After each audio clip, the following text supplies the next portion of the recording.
সালাম আলাইকুম।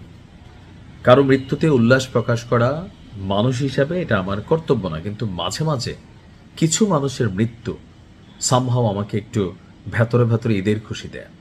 থাকে না যে ধরেন প্রতিটা এলাকায় কিছু মানুষ থাকে যে তাদের বিপদে পুরো এলাকা ঝাঁপাই পড়ে, আবার কিছু মানুষের বিপদে মানুষ উল্লাস প্রকাশ করে, চাপা আনন্দ প্রকাশ করে, ঘরে ঘরে মিষ্টি বিতরণ হয়। তো মিষ্টি বিতরণের দরকার নাই, টাকা বাঁচাই দিচ্ছি।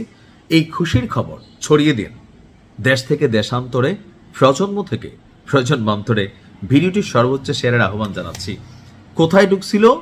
ইরানের গুহার মধ্যে। টার্গেট কি? শিকার করবে। কারে শিকার করবে? ইরানের বীরদেরকে শিকার করবে। তারা ছিনাই নিয়ে আসবে কারে?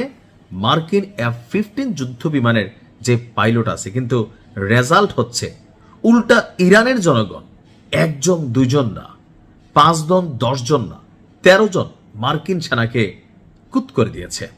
দর্শক, এই মুহূর্তে মার্কিন যুক্তরাষ্ট্রের প্রেসিডেন্ট ডোনাল্ড ট্রাম্পকে অনেক কঠিন মূল্য চুকাতে হবে।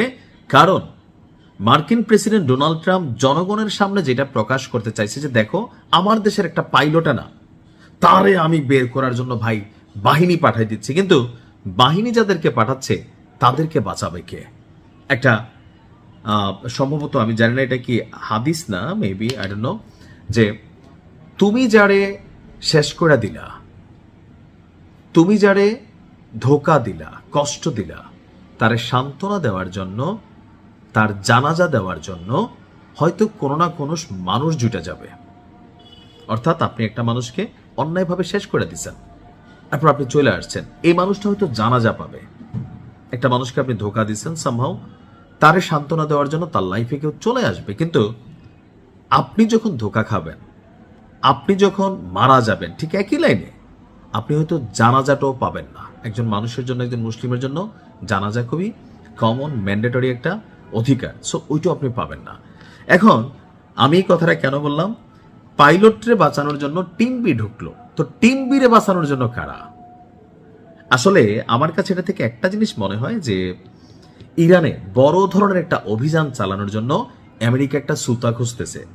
এতদিন যাবৎ মার্কিন জনগণ ইরানের বিরুদ্ধে যুক্তরাষ্ট্রের এই যুদ্ধকে পছন্দ করতেছিল না। এখন স্বাভাবিকভাবে ন্যাশনালি আপনি যদি ধরেন, জাতীয় চেতনাবোধ থেকে যদি ধরেন, জাতীয়তা বোধ থেকে যদি ধরেন, দেশপ্রেম থেকে যদি ধরেন, এখন এই যে আমেরিকার 13 জন সেনা মারা গেছে, মার্কিন জনগণের মধ্যে একটা ক্ষোভ তৈরি হবে না? হবে। এই ক্ষোভটা এতদিন যাবৎ ন্যায় এবং অন্যায়ের যে ফারাকের ইস্যুটা ছিল, থাকে না যে ন্যায় অন্যায় কিন্তু সব মানুষই বুঝি, কিন্তু যখন আমার স্বার্থে লেগে যায় তখন আসলে ন্যায় অন্যায় বোধ কারোরই কাজ করে না। আসলে এই ধরনের মানুষ দুনিয়াতে আছে কিনা জানি না। এমনি চেতনাবোধ সবারই আছে, এটা ভালো, এটা খারাপ, এটা করো না, কিন্তু যখন এটা আপনার আত্মসম্মানে লেগে যায় অথবা আপনার প্রতিশোধের ইস্যু হয়ে যায়, তখন আসলে সেন্স কাজ করানো, যে কথায় আছে না, ভালোবাসা এবং যুদ্ধে ধোকাবাজি, প্রতারণা, প্রতিশোধ সবকিছু জায়েজ। কারণ ইতিহাস বিজয়ীকে মনে রাখে। আপনি যুদ্ধে একদম লাস্টে দিয়ে হাইরা গেছেন, আপনার নাম ইতিহাস লিখবে না, ইতিহাস লিখবে বিজয়ীর নাম। সো ভালোবাসা এবং যুদ্ধে সবকিছু জায়েজ বলে আমরা শুনতাম। তো এই ক্ষেত্রে আমেরিকা সম্ভবত এই কাজটাই করতেছে, তার দেশের জনগণকে, মানে এই যুদ্ধের পক্ষে ভাইব তৈরি করা, ইউরোপীয় ইউনিয়নকে এই যুদ্ধের পক্ষে ভাইব তৈরি করানো একটা সিস্টেম হইতে পারে যে তাদের সেনাদেরকে তারা মৃত্যুর মুখে ঠেলে দিচ্ছে। তবে এই মুহূর্তে ইরানের হাত থেকে অন্য কিছু করণীয় আছে না।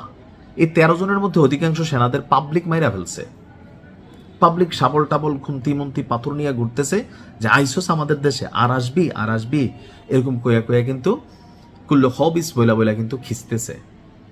তবে এটা বড় কিছু ঘটতে যাচ্ছে, উল্লাসের বিষয়ও না, আবার উল্লাসও করতেছি। মানে কি হবে আমি আইডিয়া করতে পারতেছি না এই মুহূর্তে, but something bigger and more bigger is gonna happen. আল্লাহ ইরানকে হেফাজত করুক, ফতেহ দান করুক। আসসালামু আলাইকুম।